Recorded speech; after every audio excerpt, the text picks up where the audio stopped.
Ang ang Chinese militia nagulat. Binangga sila ng BFAR, Bureau of Fisheries and Aquatic Resources ng Pilipinas. Binangga sila. hindi talaga natakot ang BFAR na makipagbanggaan sa mga Chinese militia vessel. Ang tapang, buo ang loob.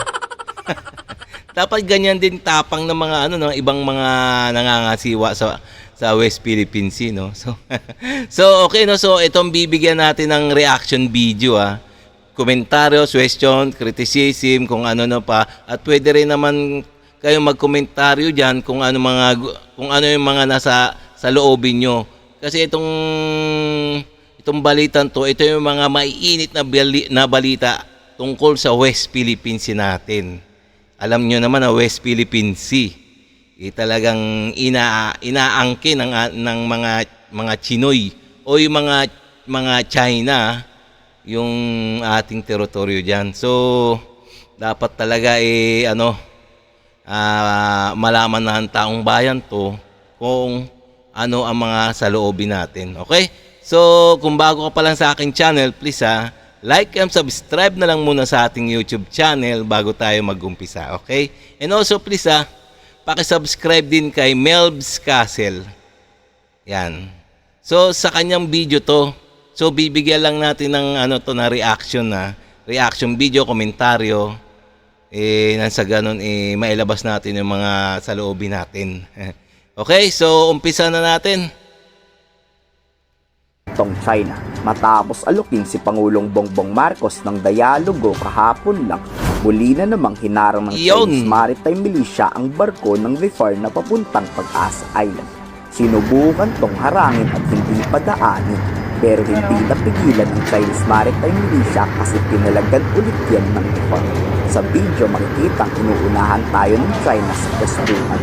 Akala siguro hihinto ang barko natin, pero laking gulat nitong si Kuyang Chinese na dere-derecho ang BFAR at walang pake kung bumanggaman tayo sa China. Gitgitan talaga ang dalawang barko. Tayo nga ang bumangga sa Chinese Maritime Militia. Pero kung hindi humarang ang China, walang bangga ang mangyayari. Ang barko ng Bureau of Fisheries. Oo nga naman, itong Chinese militia na humarang-harang pa kasi. Gusto nilang harangin yung BFAR papunta sa kanilang mission. So, siyempre hindi natakot itong BFAR natin, itong Bureau of Fisheries and Aquatic Resources. Kaya dire-diretso ang takbo nila.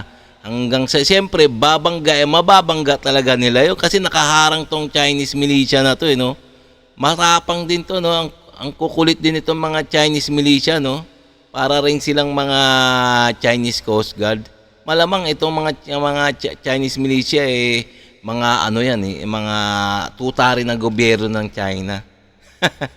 Kaya ganyan sila. Sa Aquatic Resources ay nagsasagawa lamang po ng maritime patrol diyan po sa vicinity ng Pag-asa or ng biglang itong isang Chinese maritime militia vessel na may bow number 00108 ay tawag nito, siniskip, parang siniskip. Sakyan siniskip itong ating barko, yung BRP Dato Caballo. Sa starboard bow nito. Ngayon naman po ay safety dock na po ito sa Pag-asa sheltered port.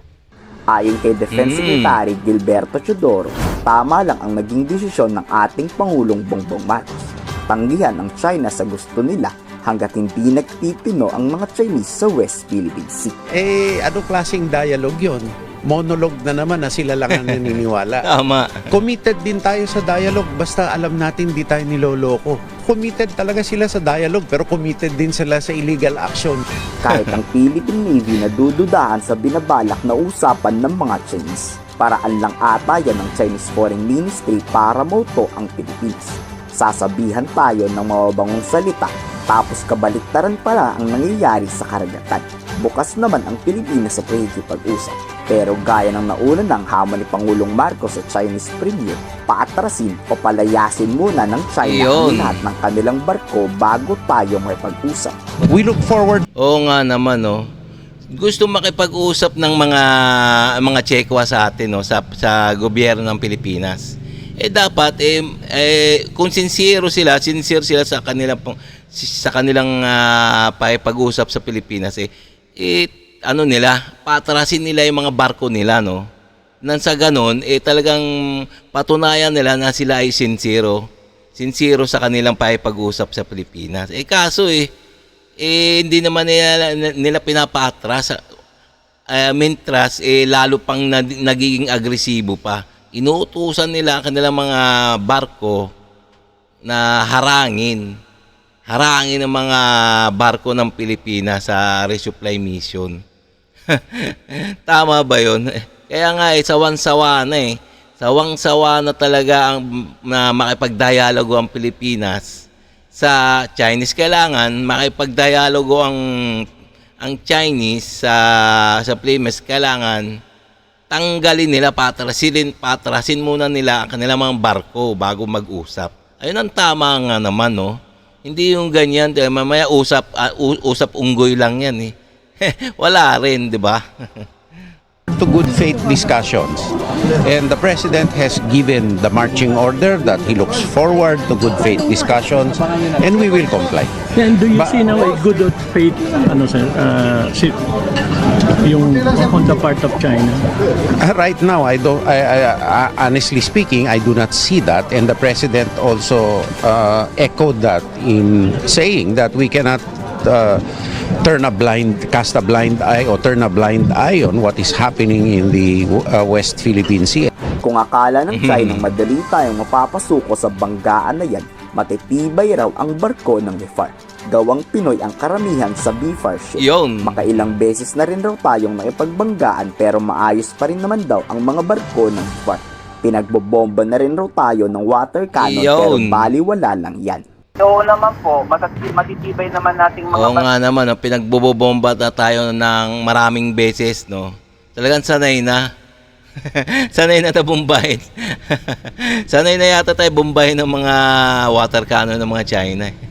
kung napapalitaan niyo po, hindi naman ito yung unang pagkakataon na ginigit tayo, binomba ng tubig, pero nakatayo pa rin po ang ating mga barko at nagagamit pa rin natin ito.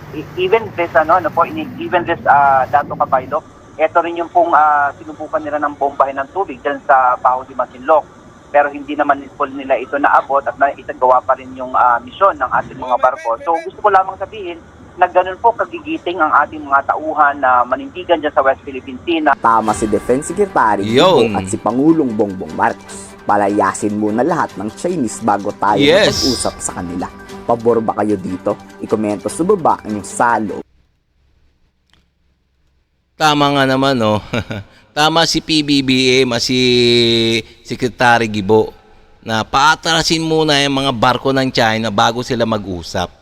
Kasi parang nadadala na Yung mga nakaraan nag-uusap na sila pero hindi naman sincero hindi naman sincere sa pakipag-usap yung mga Tsekwa na yan, no? Kaya wala rin nangyayari.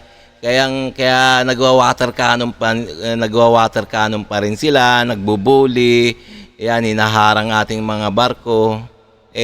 Yun nag-usap na yun pero talagang walang nangyari. So talagang dapat talaga bagong makipag-usap ang China sa Pilipinas, patrasin talaga nila. Patrasin nila ang barko nila, no? Mga buwisit sila itong mga Chino na to. Okay, no? So hanggang dito na lang tayo mga guys, no? Kung nagustuhan nyo yung mga ganitong mga reaction video, please kung bago ka pa lang sa aking channel, please like and subscribe na lang muna sa ating YouTube channel bago tayo magsara. Okay?